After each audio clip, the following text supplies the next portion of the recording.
Your ISA strategy is keeping you poor, not because ISAs are bad, but because the way most people use them quietly costs them thousands of pounds every single year. And the worst part is, most people don't even realise it. But after 15 years working in finance, I've seen the same ISA mistakes over and over again, ignoring fees. This is a big one we're going to start with right out of the gates. Whilst your ISA may indeed save you from income tax, capital gains tax, dividend tax, and so on, there is one thing it will not be able to protect you from, a different kind of tax, and that is fees. Management fees, FX fees, ongoing charges, platform fees, transaction fees. But the thing you can really drop your conker on is that the fees you're being charged might sound small. 1% here, 2% there. It doesn't sound like much, but it can make a massive, massive difference. Let's say you invest £150 a month for 40 years, making an average global market return. You would have £486,000. But let's see what these same contributions and these same returns would look like over the same time period if we have a 1%, 2% or 3% fee. A 1% fee, you'll have £373,000. A 2% fee means you'll have £287,000. And a 3% fee means you'll be down at £223,000. That means you're working harder for longer, using the wrong ISA. Now, there are a truly bewildering array of ISAs. All of them have their own rules, their own advantages, their own disadvantages. But these different rules means that you should give them different jobs in your finances. Using a cash ISA as your main wealth building tool is insane when you have a stocks and shares ISA that will get you much better returns. But at the same time, using a stocks and shares ISA to save for a house that you want to buy in 3 years' time is also absolute madness. So make sure you are giving the right job to the right ISA. For your emergency fund or cash that you're going to need in the next 5 years, a cash ISA is a perfectly sensible choice. Earn a small return, maybe just enough to match or slightly beat inflation, but you won't get the ups and downs of the market. Money that you can afford to lock away for longer than 5 years can go into your stocks and shares ISA.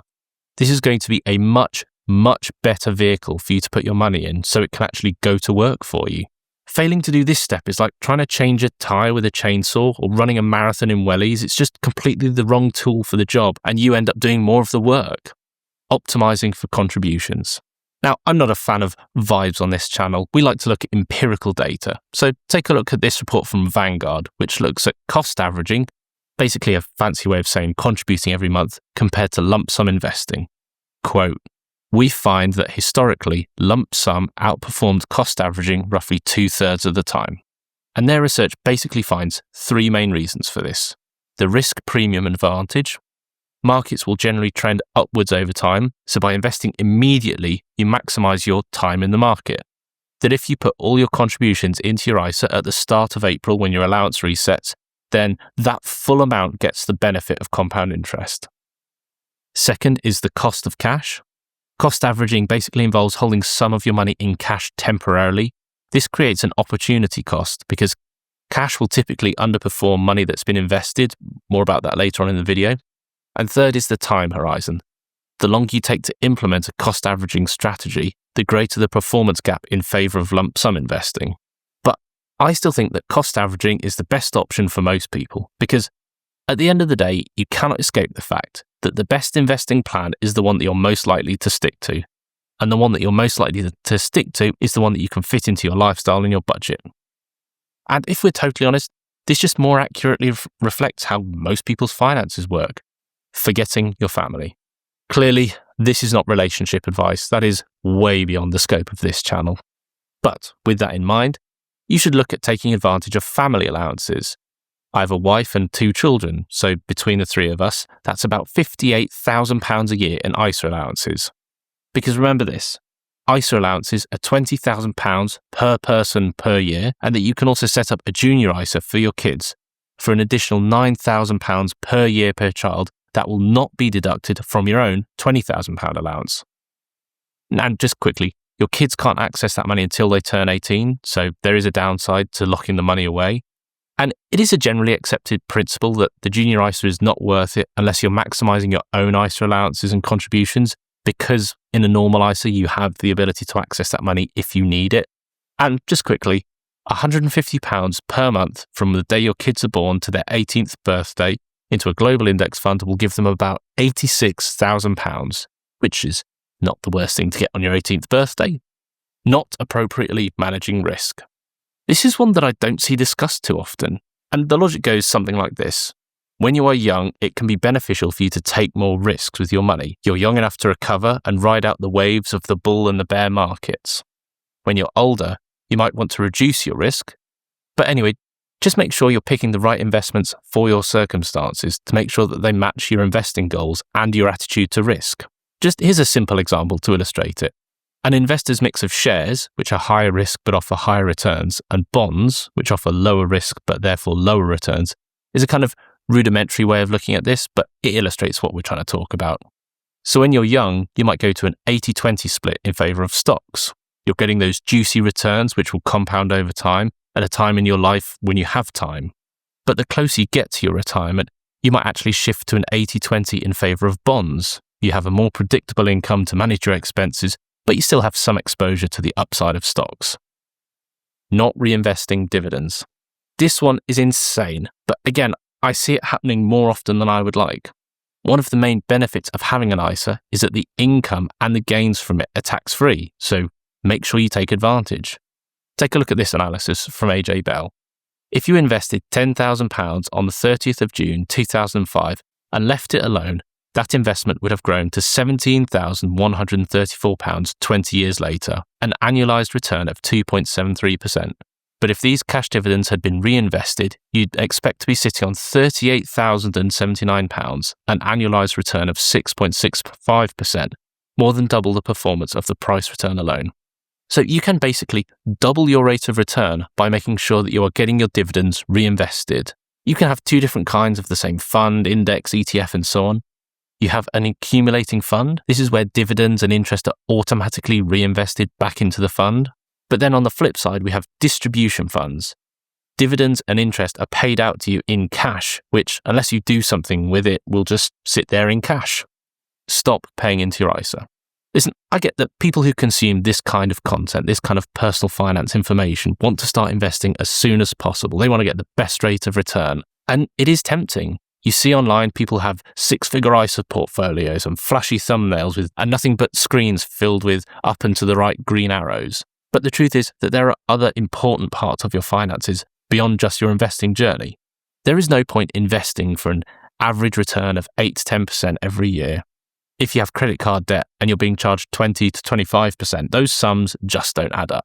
So there is little point making ISA contributions if you aren't doing things like maximising your employer matching contributions in your pension. You get the benefit of your employer's side contributions, but you also get tax relief. There's no point investing if you don't have an emergency fund. Not using flexible ISAs. This, again, I think is another one which really flies below the radar. And this is why it's so important to use the correct ISA provider, which we'll discuss later on in the video. But you should check that you're using a flexible ISA. It should be clearly stated over on the provider's website. And this comes with one really big benefit. A flexible ISA is one that you can take money out of and put money back in within the same tax year without it using up any of your allowance.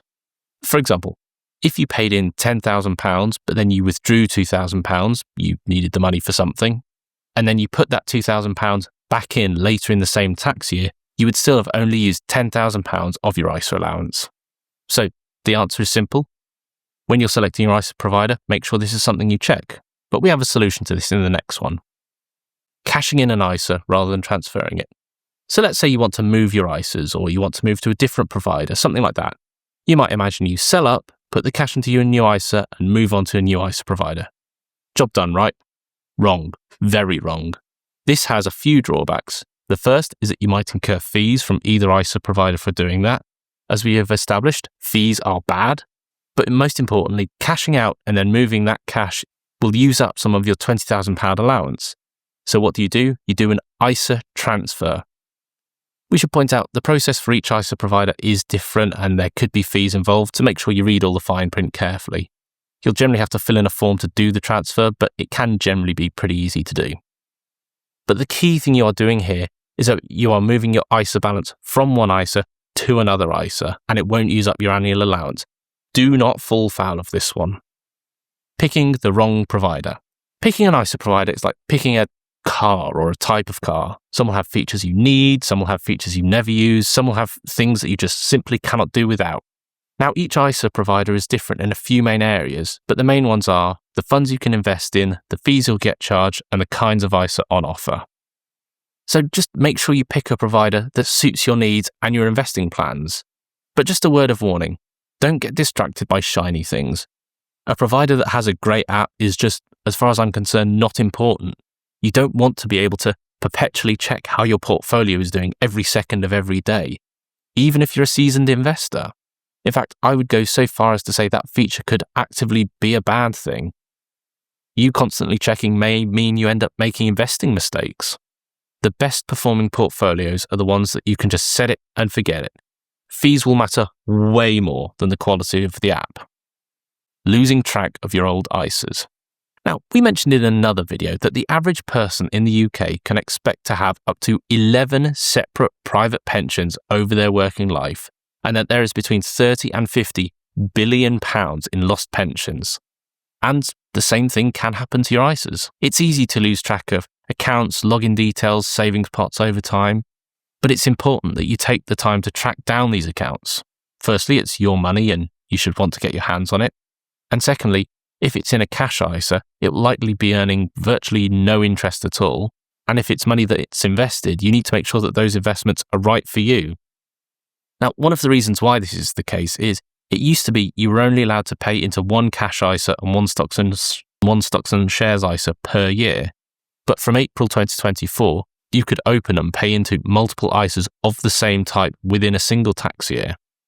Not automating. This is, as far as I'm concerned, and I think the evidence points to this, one of the most important money decisions that any single person can make. Automating your contributions into your investing platform again and again is proven to be so powerful. Just here's some data to back it up. This study found that automatic enrollment can increase pension participation rates from about 40% to over 90%.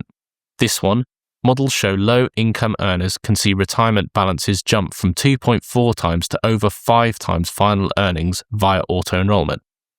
So in both of these cases, you can literally double your investing success just by automating, just by making the whole process easier for yourself.